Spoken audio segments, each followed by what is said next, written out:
अध्यात्म विज्ञान कोई धर्म या संप्रदाय नहीं है, ये स्पिरिचुअल साइंस है जो कुदरत के कानून पर आधारित है।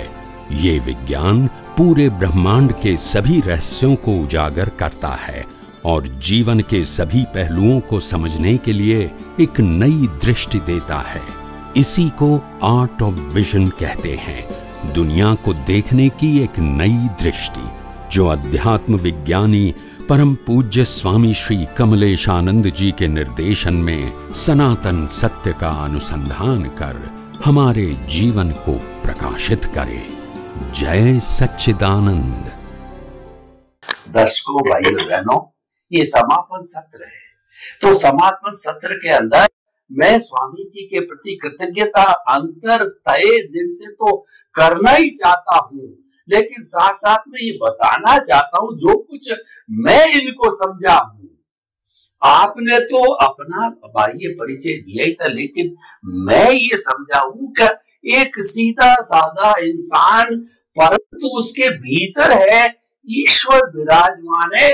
मैं ये कहना चाहता हूँ कि ये देहधारी परमात्मा है, ये देहधारी ईश्वर है, क्योंकि ये जो कुछ भी समाधान देते, और मैंने इनके साथ में सैकड़ों सैकड़ों एपिसोड किए हैं, तो मैंने पाया कि कोई भी तरह का सीधा उल्टा आगे पीछे कोई भी प्रश्न मैंने कभी भी रखा है तो कभी मैंने इनको सोचते देखा, रुकते देखा, कहीं नहीं देखा। क्योंकि ज्ञानी पुरुष होता है वो अपने ज्ञान दर्शन में से देखता है, जो कि संजय ने धृतराष्ट्र को दिखाया था, उसमें से सब निकल टेलीपैथी से निकल के आता था।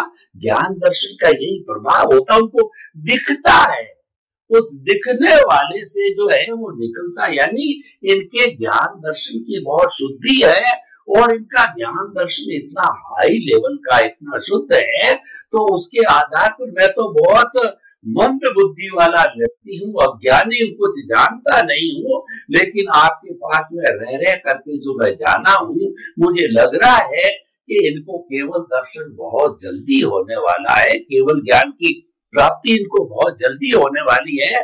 और समझ श्रोताओं के प्रति देखिए, दवा की बजाय दुआ का बहुत बड़ा काम होता है और दुआएं काम करती है। तो हम भी इन सब के प्रति कृतज्ञता ज्ञापित करें कि इनकी प्रज्ञा इतनी शीघ्र आगे बढ़े, इनका ज्ञान दर्शन इतना शुद्ध हो कि स्वभाव में जावे, 360 डिग्री का हो, केवल ज्ञान केवल दर्शन आने वाले भावों में जल्दी से जल्दी हो और आप जो है मुक्ति को प्राप्त करें। और ये लग रहा है ये जाएंगे, क्योंकि आपका जो लेवल है, जो आचार्य का और भगवान का लेवल, उसके बीच का, यानी आप भगवान बनने की प्रक्रिया में लगे हुए हैं। मैं स्वयं ईश्वर हूँ ये कहने के अधिकारी हैं, क्योंकि ये मानते हैं भीतर मैं शुद्ध आत्मा हूँ, बोलते हैं। इसका अर्थ क्या हो? मैं स्वयं ईश्वर हूँ, अभिमान से नहीं, अनुभव के आधार पे। और जब आप अपना अनुभव सनातन सत्य की कसौटी पर कसते जाएंगे तो आप कहने के अधिकारी हो जाएंगे, सोचने के अधिकारी हो जाएंगे, अनुभव के अधिकारी हो जाएंगे, मैं स्वयं ईश्वर हूँ। और सबसे बड़ी बात मैंने इनके अंदर देखी है, इन्होंने जो है मैं करता हूँ यानी कर्ता भाव की जड़ को तो हमेशा हमेशा के लिए समाप्त कर दिया। जब जड़ ही समाप्त हो गई, जब बीज को ही जला दिया गया, अहंकार का बीज इनका जल चुका है, तो अहंकार का बीज जल गया, तो आप स्वयं समझ सकते हो वह व्यक्ति मुक्ति जाने में कितना टाइम लगाएगा। जब कारण ही समाप्त हो गया तो कार्य कहां से होगा? तो इनके जो है जो मुक्ति में जाने का धीरे धीरे कारण ही समाप्त हो रहा, तो कार्य तो सिद्धि तो हाजिर है। तो कुल मिला करके ऐसे सीधे साधे सिंपल दिखने वाले, लेकिन काम गजब का करने वाले काम है। इनको कोई भी मूल्य की तराजू पर नहीं तोला जा सकता। इनका कार्य है, इनका जो सोच है, इनका जो सिद्धांत है वो अमूल्य है। और मैं इनके साथ इतने लंबे समय से काम करने के बाद में ये डंके की चोट कह सकता हूँ, हर लेवल का व्यक्ति, चाहे अनपढ़ है, कम पढ़ा लिखा है, ज्यादा पढ़ा लिखा है, गृहस्थ है, सन्यासी है, मैं तो यहाँ तक कहता हूँ पहुंचा हुआ भी सन्यासी है, अगर वो मन वचन काया से मुक्त ऐसा मैं शुद्ध आत्मा हूं, और मन वचन काया कुदरत की रचना, इसको माने जाने विश्वास करे तो उसमें गहरा बैठ जाए तो निश्चित ही मुक्ति हो सकती है। मैं भी जो कुछ भी मैंने सीखा और जो मैंने अपना लेवल बनाया ज्ञान दर्शन के आधार पर, मैं भी कह सकता हूं, तो ये तो क्यों नहीं कह सकते हैं। तो कुल मिलाकर के ऐसे स्वामी जी को प्राप्त करके ये पूरा विश्व, क्योंकि आपका मिशन विश्वव्यापी है और आपने हजारों जो है यूट्यूब पे आपके मिलते हैं, पुस्तकें मिलती है और छोटे मोटे ब्लॉगर वगैरह इधर उधर सब पे मिलता है। यानी पूरा आज मोबाइल खोलोगे, टीवी खोलोगे तो इनका ज्ञान फैला हुआ है। सिर्फ नाम डालने की, अध्यात्म विज्ञान डालने की है, सारा का सारा आपको प्राप्त हो जाएगा, क्योंकि आज तो साइंस और टेक्नोलॉजी का है। तो लेकिन उसका मनन करना और सबसे बड़ी बात उसको अनुभव में लाना, अनुभव की तराजू पे तोलिए, क्योंकि जो अनुभव ज्ञानी पुरुष होते हैं वो हर बात को अनुभव की तराजू पर तोलते हैं। तो मैं उनके प्रति बहुत बहुत शुभकामना मनोभावना करता हूँ कि इनका ज्ञान दर्शन शुद्ध होते होते ये जल्दी 100% 360 डिग्री केवल दर्शन केवल ज्ञान को प्राप्त करे, क्यों इससे बड़ा तो अहो भाव क्या हो सकता है। तो ऐसे स्वामी जी के प्रति बहुत कृतज्ञता, साधुवाद। और मेरे को इन 50 एपिसोड के अंदर आपको किसी तरह का कोई ऊंचा नीचा भाव आया हो, मेरे कहने में, करने में, प्रस्तुति में, बोलने में कोई गलत बोला हो, कोई अवज्ञा की हो, कोई अवहेलना की हो, आपके इंगित आकार को नहीं माना हो, तो मैं आपके प्रति तहे दिल से क्षमा याचना करता हूँ। मुझे अज्ञानी को आप क्षमा करें। जय सच्चिदानंद। जय सच्चिदानंद। नई नई बातों को समझना, सीखना, प्रश्न करना और ज्यादा समझने की कोशिश करना, उपयोग करने का प्रयास करना, अनुभव करने का प्रयास करना, दूसरे को बांटने का प्रयास करना, और सबसे बड़ी बात यह है, ये सब कुछ करते हुए भी अहंकार को बीच में नहीं लाना, ये बहुत बड़ी बात है। आध्यात्मिक विज्ञान हम सबको यही सिखाता है, क्योंकि हम जो आध्यात्म विज्ञान के माध्यम से जो बात करते हैं वो कुदरत के कानून के ऊपर आधारित है, वो कुदरत के तत्व के ऊपर आधारित है और कुदरत की बनाई अवस्थाओं के ऊपर आधारित है। ये कोई हमारा सर्जन नहीं है, मगर कुदरत ने हमको इस सनातन सत्य को, सनातन सिद्धांतों को, यूनिवर्सल ट्रूथ लॉ को समझने के लिए अगर हमारी लायकात होगी तो कुदरत ने ये विज्ञान ओपन किया है, दिया नहीं है, ओपन किया है। यानी मैं विज्ञान को देख सकता हूं और वो देखकर मैं दुनिया को भी यही कहना चाहता हूं कि ये विज्ञान कुदरत का था, कुदरत का है और कुदरत के पास ही रहेगा। मैं तो आपको वही विज्ञान को अनुभव करने का रास्ता बताता हूँ। इसलिए विज्ञान मेरा है या मैं उसका क्रिएटर हूँ, वो तो सब्जेक्ट है ही नहीं, और न दुनिया में कोई क्रिएटर है उसका। ये तो सनातन सत्य है। सनातन सत्य को अनुभव कर सकते हैं, बना सकते हैं या बदल सकते नहीं है। तो इसीलिए सोहन राज जी तातेड़ साहब भी अपने जीवन में बहुत सारे उतार चढ़ाव में से पास हुए हैं। अनुभव के बहुत सारे उनका जो आयाम है, सामाजिक, फैमिली वाइज, कमर्शियल में, अपने प्रोफेशन में या तो धार्मिक वातावरण में, धार्मिक संस्थाओं के साथ, धर्मगुरु के साथ, ये सब के साथ एडजस्ट होते होते होते कुछ न कुछ समझते पाते पाते धीरे धीरे आगे बढ़ रहे हैं। और मैं उनके लिए प्रार्थना करता कि उनका स्वास्थ्य अच्छा रहे और ये आध्यात्म विज्ञान और समाज का कल्याण का कार्य करने की कुदरत उनको शक्ति प्रदान करते रहे, और उनके जीवन में जो कोई भी जरूरियात है सामाजिक जीवन के कारण, वो जरूरियात कुदरत उनको पूरी करे। और इसके साथ जो भी अनुभव पाया है जो भी समझा है, सीखा है प्रैक्टिकल जीवन में, वो भी लोगों को YouTube के माध्यम से, एपिसोड के माध्यम से, किताबों के माध्यम से लोगों को देने का प्रयास करते रहे। एक बात हम सबको जरूर ध्यान रखने की जरूरत है, महापुरुषों की यही निशानी होती है, जो कुछ पाया है और जो कुछ है इसको हम बांटने के लिए आए हैं, बेचने के लिए नहीं आए। जीवन तो कल समाप्त हो जाएगा, मगर अगर अनुभव किसी को नहीं दिया है तो आपके जीवन का, आपके अनुभव का किसी को लाभ नहीं मिला। तो कुदरत कहती है हम जो जो नेचर बनाया है वो सभी जीवों के जीवन जीने का साधन बन गया है।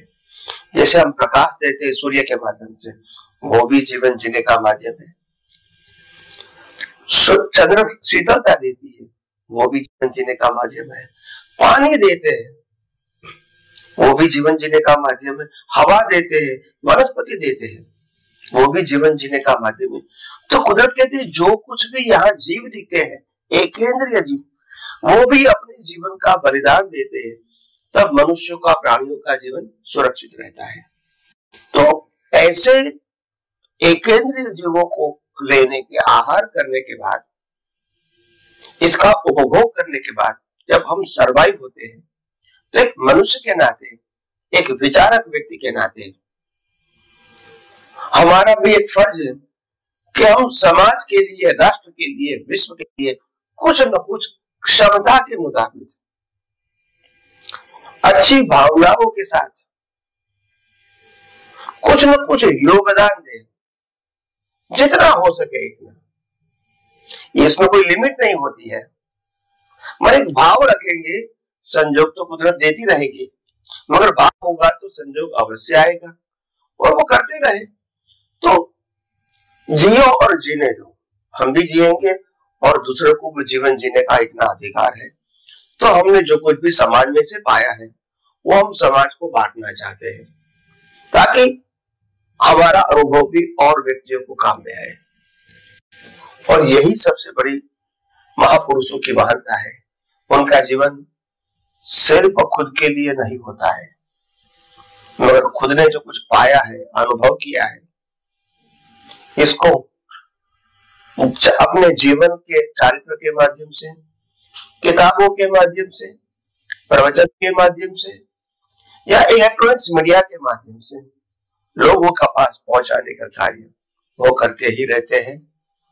और उनके लिए तो जीना इसी का नाम है।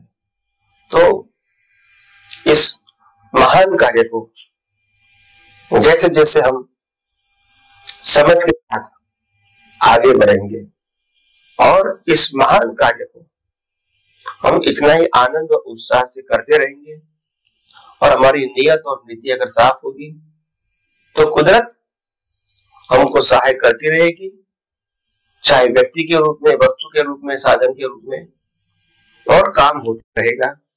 और हमको जो कुछ पाया है वो देने का संतोष भी होगा कि जीवन में हमने कुछ जिया औरों के लिए।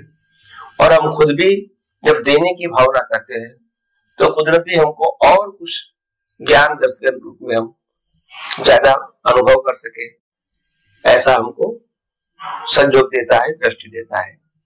तो इसीलिए हम कहते हैं कि इस दुनिया के अंदर हम आए तो जीवन तो जीना ही है, मगर जीते जीते मरने से पहले ऐसा कुछ कर जाए हमारे जाने के बाद भी हजारों लाखों लोगों हमारे जीवन को एक एग्जाम्पल के रूप में देख के इनका अनुसरण करने की कोशिश करें, इनको समझने की कोशिश करें, और हमारे पास जो कुछ भी शब्द के माध्यम से, ऑडियो, वीडियो, बुक्स जो भी है, इसका अध्ययन हमारे जाने के बाद भी लोग इसका उपयोग करते रहे, और यही हमारी भावना होती है।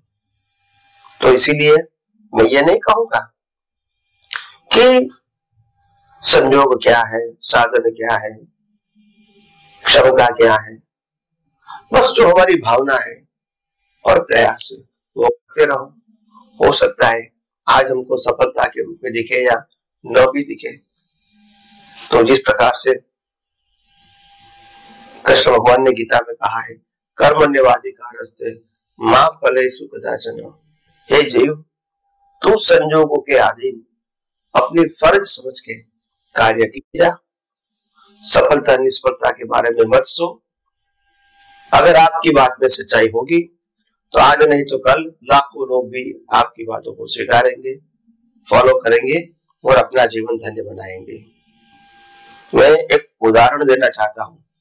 भगवान श्री राम और भगवान श्री कृष्ण बहुत बड़े ज्ञानी थे, सतयुग के ज्ञानी। इतना सारा बड़ा ज्ञानी होने के बावजूद उनके पास स्टेटस भी था, कुदरत ने दिया हुआ। इतने समर्थ होते हुए भी लोग इसको पहचान नहीं पाए और समय और संजोग के अधीन गीता तो निकल गई, बाकी सब ज्ञान तो समय समय पे बांटा। वो कोई स्पेशल प्रवचन के रूप में, उपदेश के रूप में नहीं था। और उसके जीवन में जो जो संजोग आए, उसमें जो जो कुछ कहा उन्होंने परिस्थितियों को समाधान के लिए, उसी में उसका ज्ञान समा गया।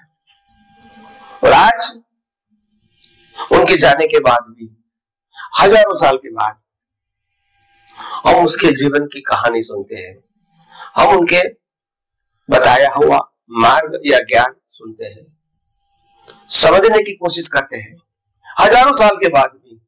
क्योंकि भले उस समय लोग समझे या न भी समझे, मगर उसके ज्ञान में जो पावर था वो आज भी इफेक्टिव है। तो इम्पोर्टेंट बात क्या है, आपकी बातों में कुछ दम होना चाहिए, लोगों की भलाई के लिए, कल्याण के लिए, प्रगति के लिए।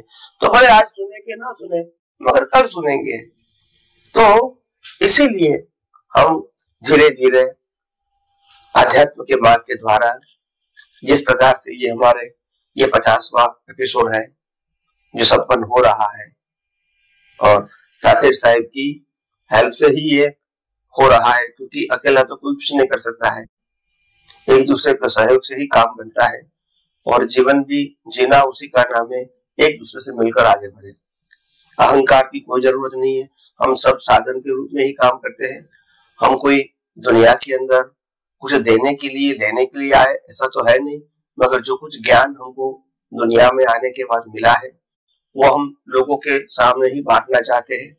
और हम खुद भी आध्यात्मिक मार्ग में और आगे बढ़ना चाहते हैं, ताकि हम भी एक दिन केवल ज्ञान और केवल दर्शन प्राप्त करके मुक्ति के मार्ग में आगे बढ़े।